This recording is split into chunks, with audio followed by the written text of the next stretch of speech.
que a gente ia fazer, até para consolidar um pouco esse assunto, Tá. também seria sobre a gente está devendo bilhões para a Sabesp. Sim. E aí, nesses nossos estudos, a gente percebeu uma questão na nossa cabeça assim: por que a gente tem a Sabesp e a SAAI, que cuida da cidade, e a SAAI não consegue manter a cidade sem vazamentos, não consegue resolver essa má distribuição? Então, por que se a gente tem duas, por que a gente só não tem uma? Já que a gente compra a água da Sabesp, a SAAI repassa, por que a gente não fica só, por exemplo, com a Sabesp, já que a gente compra a água dela? Assim, a maioria do que a gente utiliza. Parabéns. Muito boa questão, viu? É importante frisar aí para os nossos telespectadores do DNAC News que a opinião do vereador, ela se baseia na opinião política e pessoal. Certo. Eu vou falar como um cidadão guarulhense. Eu, na minha campanha, eu realizei mais de 265 reuniões nas casas das pessoas. E eu falo com propriedade do sistema hídrico da cidade. Não entra na minha cabeça, ninguém conseguiu me responder de uma forma adequada que eu ache correto, por que a gente tem que comprar a água de uma empresa pública a R$10 e revender para a população a R$20. Eu não sei quantas cidades no estado de São Paulo tem uma empresa de água que compra a água da empresa estadual cuja se beneficia dos impostos estaduais que a gente paga.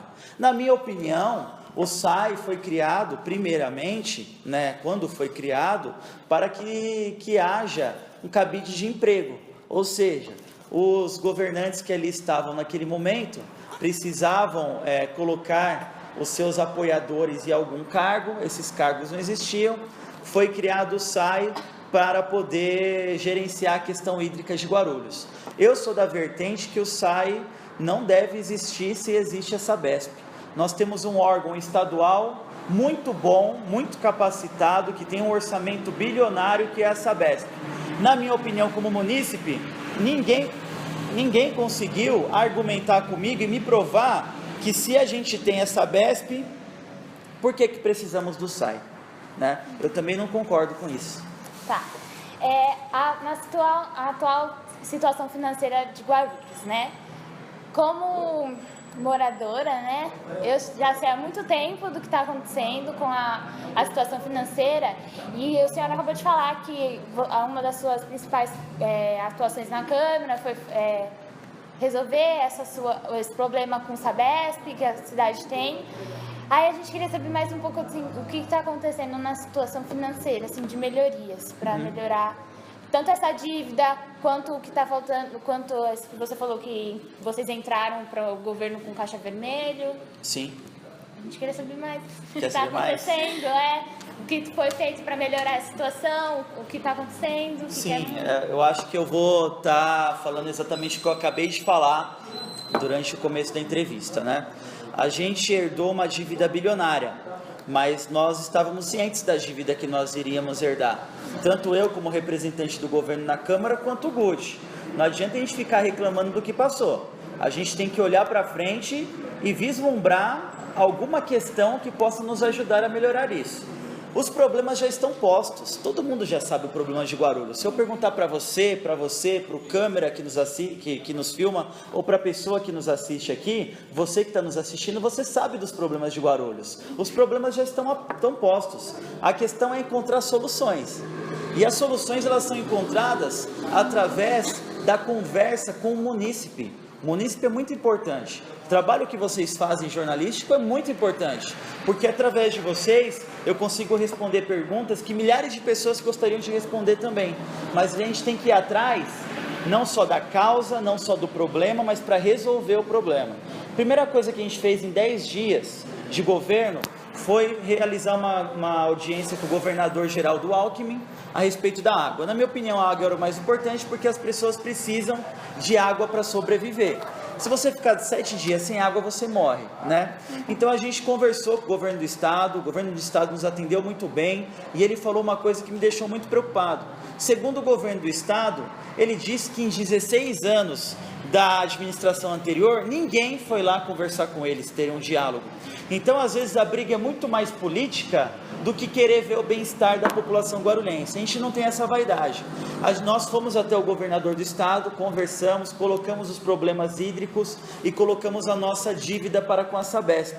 O governo amorteceu essa dívida, nos deu facilidade para pagá-la e imediatamente ele aumentou a vazão de água para o município de Guarulhos. Isso quer dizer o quê? Locais que tinham saneamento de 3 dias sem água e 1 dia com água, não existem mais, estão tendo água dia sim ou dia não, ou todos os dias. Foi a primeira coisa que a gente procurou fazer. Na minha opinião, começo de governo tem que ter diálogo. Você tem que tratar as pessoas com respeito e ouvir mais do que falar. E eu estou ouvindo mais do que falar nesse momento, porque são 60 dias de governo, frente a 14 anos de um outro governo que destruiu nossa cidade. Tem que ter calma, mas a gente tem que se pautar no diálogo, no respeito e tentar resolver o problema. E não ficar aqui falando dos problemas, porque essa é a parte mais fácil. Então, Rafa, nós vimos em sua página das redes sociais que você fala bastante sobre a saúde pública, que é a sua prioridade. Perfeito. E nós vimos em uma reportagem que cada R$1 gasto em tratamento de esgoto, você economiza 4 na saúde pública. E o que um vereador assim consegue melhorar nesse aspecto? Interessante sua pergunta, Laísa. E eu acho que é interessante também para quem está aí de casa, visualizando esse vídeo nas redes sociais ou no próprio ENIAC, entender 2 questões principais. Qual que é a responsabilidade do vereador, a responsabilidade do prefeito e a responsabilidade do secretário, né? A responsabilidade do vereador é legislar, ou seja, propor leis, fiscalizar o poder público e as suas autarquias, fiscalizar postos de saúde, escolas e secretarias e, por fim, cobrar, né? Essas 2 últimas é a responsabilidade do vereador no que tange a questão aí do esgoto ou a questão de você denunciar um problema de esgoto a céu aberto. Para vocês entenderem, né? O vereador, ele não pode executar nada.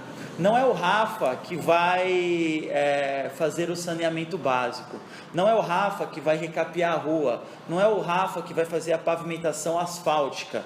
Mas o vereador tem que ser uma ponte. O vereador, ele é a ponte entre o cidadão, o munícipe, independente se ele votou em mim ou não, porque eu sou vereador da cidade, que faça essa ponte até o poder público executivo, até o prefeito. Então, como vereador, a gente tem que fiscalizar, denunciar e cobrar, né? E é muito importante falar também da questão do saneamento básico, foi o que eu coloquei no começo da nossa entrevista. Antes de você pedir o saneamento básico, tem que ser feito um estudo para saber o porquê que esse saneamento básico não acontece. Mais de 50% das áreas de Guarulhos na periferia são invasões. Se são invasões, tem um processo judicial onde o dono pede essa área de volta. Como é que você vai fazer uma obra milionária se depois você vai ter que destruir tudo porque o dono conseguiu na justiça? Tem que ter diálogo, a gente tem que urbanizar as favelas, as comunidades, e cabe ao vereador fiscalizar de perto, cobrar e levar essas demandas até o poder público executivo.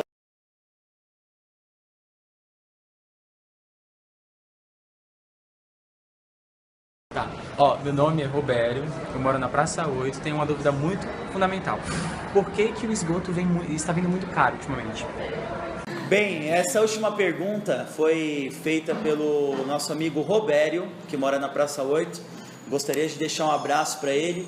Ele fala de uma questão fundamental, que é a questão da taxa de esgoto.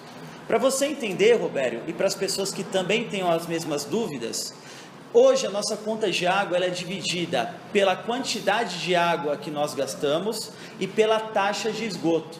Geralmente a taxa de esgoto em algumas localidades está vindo com o mesmo preço da taxa de água, né? Por que isso acontece? Isso acontece porque Guarulhos tem uma estrutura precária de tratamento de esgoto. E muito do esgoto de Guarulhos ou não é tratado aqui em Guarulhos, ou esse esgoto tem que ir para outros lugares para ser tratados e há uma taxa para que isso ocorra. Na minha opinião, para você diminuir qualquer taxa, e aí eu falo taxa de esgoto, falo taxa de luz, que nós pagamos também e o serviço não é da melhor qualidade. A taxa de esgoto eu não sou contra pagar. porque realmente o esgoto tem que ser revertido em água novamente. O esgoto tem que ser tratado e tem que voltar para as nossas torneiras, o que não acontece aqui em Guarulhos. Segundo as minhas amigas aqui, apenas 3,8% do esgoto é tratado. Isso causa um desperdício na ordem de bilhões de reais, se você for contabilizar. Na minha opinião, para isso se baratear, para a taxa de esgoto ser mais barata, tem que ter mais investimento. Investimento em estações de tratamento de esgoto, investimento em canalização do esgoto, investimento para que as pessoas tenham melhores condições de vida. Só com investimento em infraestrutura básica, a gente vai conseguir diminuir esse preço abusivo da taxa de esgoto que é cobrada, tá bom? Obrigado pela sua pergunta.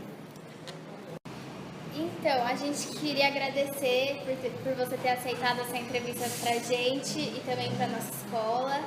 E Agradecer a assessora também, foi muito Opa, a gentil. assessoria está aí em peso acompanhando a entrevista.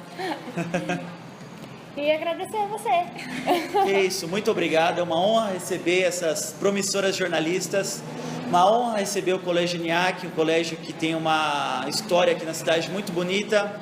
E também um colégio que é pioneiro na questão de tratamento de água, né? Vocês têm uma estação lá. Gostaria de agradecer a professora de História, que o nome dela é? Patrícia. Professora Patrícia, parabéns pela iniciativa, parabéns pelas alunas. Você é uma professora que leciona História, que na minha época de colégio era a matéria que eu mais gostava. Espero que eu pude elucidar algumas dúvidas, dado a minha contribuição, para que os munícipes dessa cidade se sintam importantes na questão política. Eu não sou vereador, as pessoas acabam confundindo isso. Eu não sou vereador, eu estou vereador nesse momento. O meu mandato é da população, a população que me elegeu, e sempre que vocês quiserem, pode contar comigo, as portas estão abertas, né? Muito obrigado, meninas, obrigado a você aqui de casa, que Deus nos abençoe, e eu agradeço a Deus pela oportunidade. Amém.